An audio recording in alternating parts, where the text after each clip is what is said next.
tout le monde, j'espère que vous allez bien.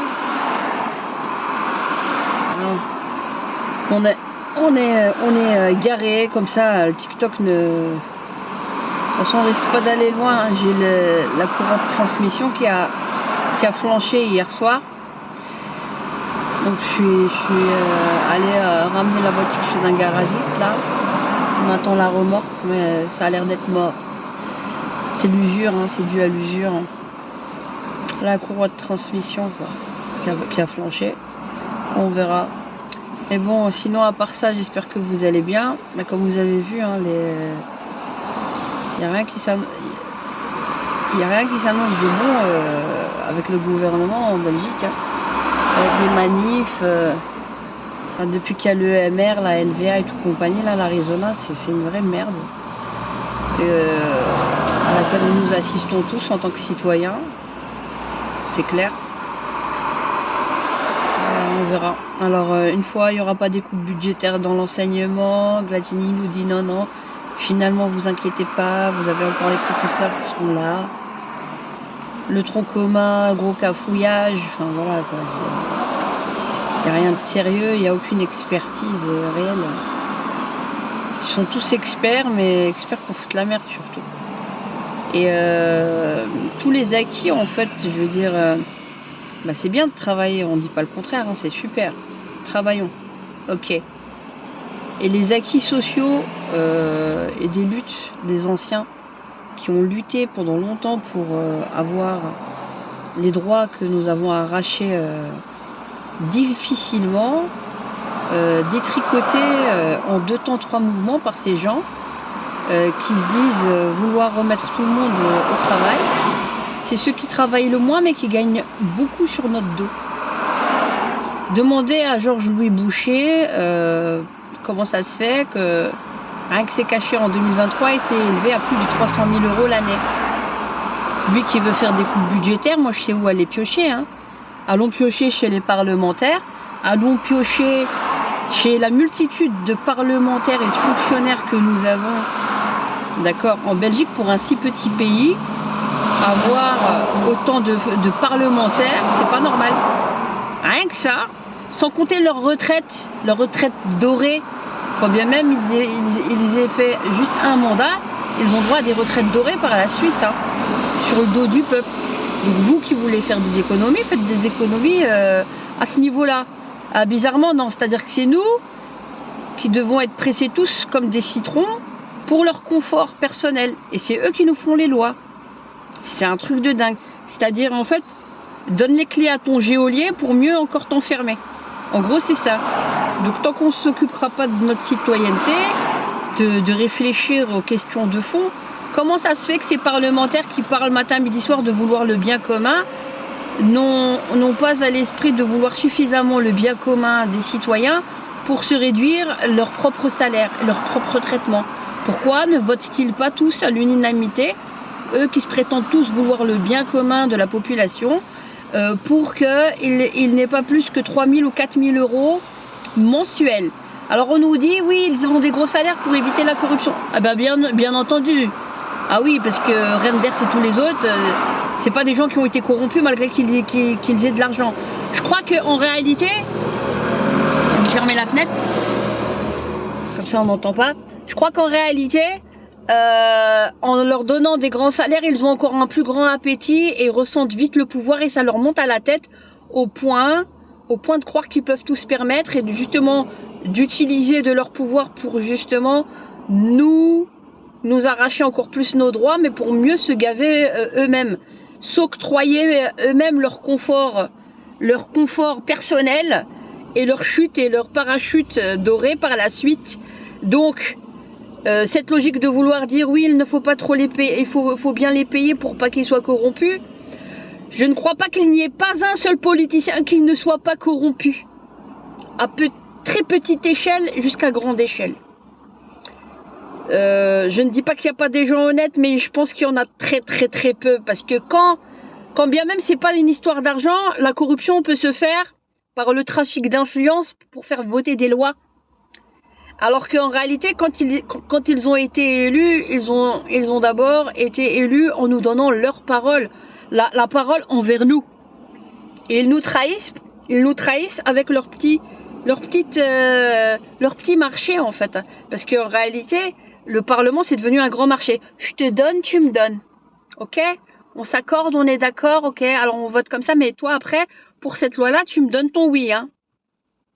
Donc il n'y a plus une certaine indépendance des parlementaires pour représenter réellement les citoyens. Et donc tous les sacrifices en fait des ouvriers, des luttes ouvrières, de ce qui s'est fait pendant 60, 70 ans, 70 ans, détricoté en quelques mois avec des gens qui s'arrogent le droit d'avoir autant de salaire. Mais le problème il n'est pas chez eux. Le problème il est chez nous en tant que citoyens. Quand est-ce qu'on s'organise autrement? Le problème il n'est pas chez eux. On a compris comment ils fonctionnaient. Réfléchissons à un autre paradigme. Et oui, il va falloir utiliser les moyens actuels que nous avons, qui sont même minimes, mais avec ce qui est déjà mis en place, pour détricoter tout ça. Et pour éviter justement de ne pas avoir notre mot à dire pendant leur législature. Et pouvoir leur tirer les oreilles à temps. Et que c'est pas comme si on contestait, qu'on leur pissait juste dans les oreilles, ils se disent ouais c'est bon, ça va leur passer, ça va aller tellement vite qu'on va faire tout ce qu'on a à faire. Non. Et entre temps on se gave à fond la caisse, on place des membres de la famille, parce que maintenant c'est ça, hein. On place des membres de la famille, c'est devenu un héritage en fait, la dynastie, comment dire, Moreau, la dynastie, c'est quoi le délire? T'es politicien, pourquoi? Enfin politicien. Être un citoyen, c'est être un politique. Tu es dans ton statut de parlementaire pour parler des problèmes de qui? Des citoyens. Ok. Donc avant de parler de tes problèmes, toi, de salaire, ou de chercher comment te faire ton parachute, parle des problèmes des citoyens. Et ne te sers pas des citoyens pour avoir un bon salaire sur leur dos et tout le bazar. Ou placer des membres de ta famille. Le problème, il est là. Moi, je suis pour qu'aucun parlementaire ne rentre un membre de sa famille. De près comme de loin. Il n'y a pas. Faut au minimum que le membre de la famille, c'est-à-dire le père, le fils, vous avez compris, en ligne directe, y a pas, c'est pas une dynastie, c'est pas un héritage. T'es parlementaire parce que, par vocation, parce que tu as envie d'aider les gens. Ok, mais si c'est devenu un parachute justement pour une histoire de salaire et qu'une famille se partage beaucoup d'argent juste parce qu'ils sont parlementaires de père en fils ou de père en fille ou quoi, c'est pas normal leur mettre des postes comme ça et gratter justement nos poches. Les impôts là qui nous sucrent justement tout le temps. Ou les taxes foncières, taxes immobilières, même si tu es propriétaire, on te taxe, même si tu es ceci, la vache laitière, tu es indépendant, la vache laitière, il n'y a pas de pétrole ici, donc il faut aller chercher l'argent dans les poubelles. Enfin, vous avez compris ce que je veux dire, les taxes sur les poubelles, le taxe. Ok. Donc on paye le parking, c'est devenu du racket. Que ce soit à Bruxelles, à Louvain ou quoi, 2,50 €, 3 € pratiquement l'heure. On est à des sommes astronomiques avec des sociétés privées qui sont à qui on a relayé le pactole, soi-disant pour la commune. Vous nous prenez pour des chèvres, vous nous prenez pour des vaches laitières. Hein?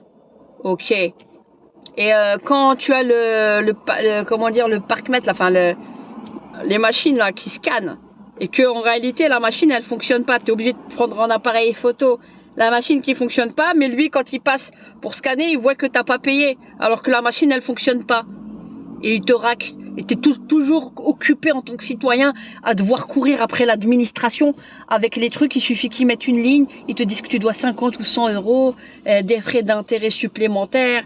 Tu passes ta vie en fait à courir, à être un administrateur. En fait, tu travailles dans l'administration alors que c'est eux qui sont censés faire de l'administratif. Mais ils te font courir, ils te fatiguent par la paperasse à l'usure pour pas que justement tu passes ton temps justement à réfléchir des véritables questions politiques. Que tu sois noyé dans tes, que tu sois noyé dans tes, dans tes problèmes, au point où tu n'as plus le temps de réfléchir et que tu fais que penser facture à payer, facture à payer. T'as rien d'autre à dire, toi? Alors, tu travailles dans quoi? Moi, à la base, je suis de formation.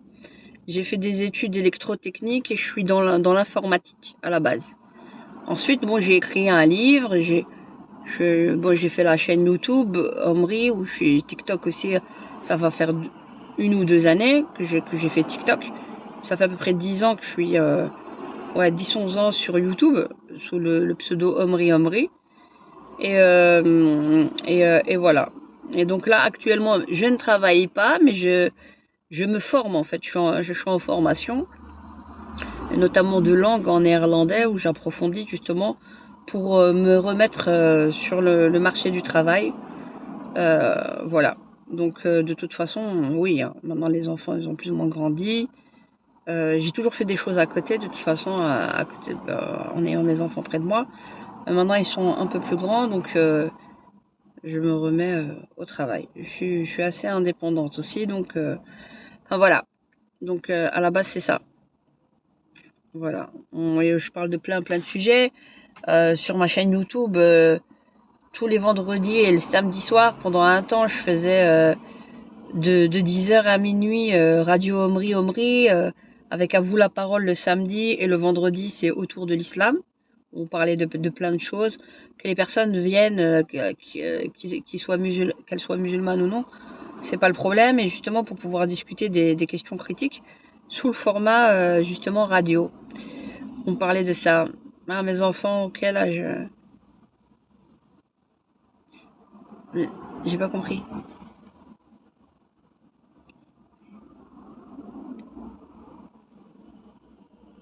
C'est quoi fait VTC? C'est quoi VTC?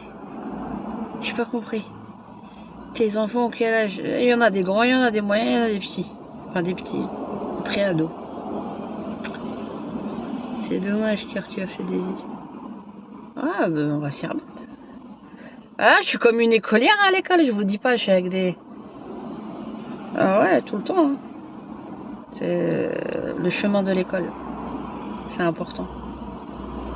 Ah, je suis une éternelle étudiante, moi. Même presque 50 ans, je suis une éternelle étudiante. Ah, c'est chauffeur privé ou application Uber? Ouais, c'est ça, ouais. Tu crois que je vais faire ça, moi? Non, je vais pas faire chauffeur. Non, non, non, non. Non, non, c'est ça. Je crois que la louve solitaire. Pourquoi je vais faire ça? Uber, Bolt. Non, je vais pas. VTC, c'est le taxi Radia. Ça va pas, non, ça gagne. T'es malade. Ah, pas, non. Là où je reste. Non, non. Je m'occupe de ma famille. Tu le fais? Tu le fais où? En France? C'est pas dangereux? Ah, je sais pas. Rocha, bonjour, comment vas-tu, ma soeur? Ça va, ça va. Montez, discuter avec nous. Et là, moi, je suis dans la voiture, là, parce que là, je suis allée à mes cours. Je suis allée à pied. J'ai laissé la voiture devant le garagiste et tout. Là, c'est un instant.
Ouais, j'étais au téléphone, là, il y a mon mari qui m'a appelé. Ah, à cause de la voiture, là, je suis complètement bloqué. Là, j'attends la remorque. Elle est en train d'arriver. On va voir. De toute façon, déjà, je pensais à changer de voiture parce qu'elle était trop petite. Et là, j'ai même pas la direction assistée à cause justement de leur fabuleuse décision Euro 4 interdite à Bruxelles. J'avais une grande diesel 7 places. J'ai dû la brader. J'étais dégoûté. Hein. Donc, toute notre famille, on pouvait pas, on était bloqués. Fallait acheter un truc style Euro 5 ou acheter une merde d'essence Euro 3 qui pouvait encore passer pour pouvoir tourner normalement sur Bruxelles. Ah, maintenant, ils nous sortent l'Euro 5, après ils ont changé d'avis à la dernière minute. Et cette merde-là, en fait, ils nous poussent tous à consommer. Soit tu prends les transports en commun et tu souffres si tu as surtout des enfants en bas âge, ou quoi, ou des urgences ou quoi, parce que quand même ça aide pas mal quand même la voiture. Et t'es complètement bloqué avec cette histoire. Les écolos, ils ont foutu la merde. T'es en zone 30, t'as les cyclistes, des fois, qui se croient tout permis, qui te ralentissent comme jamais. C'est un truc de malade. Faut avoir les moyens aussi, moi, de s'acheter une Euro 6. Tu peux même pas leur faire confiance. La Euro 5, une fois, ils te disent qu'elle passe, une fois, ils te disent qu'elle passe plus. Maintenant, il va falloir minimum raquer 3 à 4 000 euros minimum pour acheter une... Oh là, il me faut une Euro 6, une direction assistée. Celle-là, je me suis fait les bras. Il n'y a pas de direction assistée. C'est une de l'Ehas, de chez l'Ehas, de fou. Mais bon, c'est genre, t'as les années 80, t'as tout manuel. Il n'y a pas de ni ton rétroviseur d'armes électronique, ni ton... T'es à la Renault 5 du 21e siècle. Mais bon, elle est quand même pratique, quoi. Elle avait des bonnes... Là, elle m'a lâché, là. Et ça fait quand même quelques années que je l'aime. Pas des masses, hein. Mais quand même. Quand même. Ouais, des vieilles voitures. J'ai même pas de poste, là, pour te dire. Peu importe. Je dis à mon mari, là, la prochaine, là, une bonne voiture. Là, quand je vais travailler, je vais prendre ma voiture de fonction. Inch'Allah. Il faut que je performe en néerlandais. Ouais, je travaille dans tout ce qui est IT, quoi, support informatique. Ça, c'est bien parce que maintenant, en fait, depuis le Covid, ils ont beaucoup développé le télétravail. Avant, il n'était pas trop développé. Mais là, ils l'ont beaucoup plus développé. Ça veut dire qu'il y a moyen, il y a des avantages et des inconvénients, même au télétravail. Au bout d'un moment, tu satures. Mais bon, je fais un coin bureau. S'il y a moyen de travailler un peu à la maison, un peu là, c'est bien. On va voir comment on peut faire les pauses ou même dans le développement. Bah, il est arrivé. Je vous laisse. Ciao.